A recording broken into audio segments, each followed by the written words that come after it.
ne kadar vəfalısan, sən nə qədər mehribansan, mənim Rəbbim.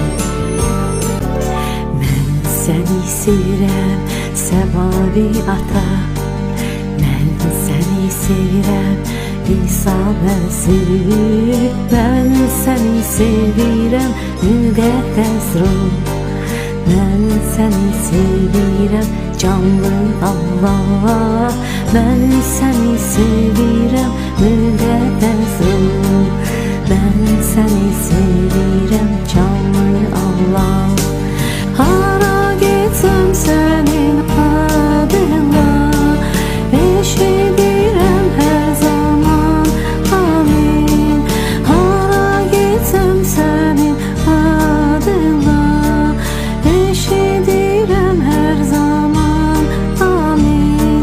Mənim gözəl İsa Rəbbim, sən nə qədər vəfalısan, mənim gözəl İsa Rəbbim, sən nə qədər hürxaqsan, sən nə qədər vəfalısan.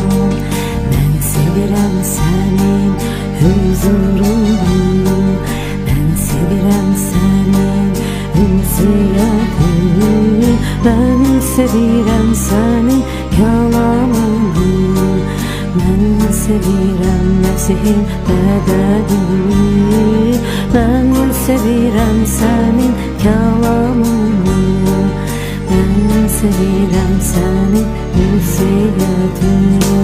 Hara getsəm sənin adına, eşidirəm hər zaman, amin. Hara getsəm sənin adına, eşidirəm hər zaman, amin. Mənim gözəl İsa Rəbbim, sən nə qədər heyxaqsan, mənim gözəl İsa Rəbbim, sən nə qədər vəfalısan, sən nə qədər xeyirxahsan, sən nə qədər xeyirxahsan,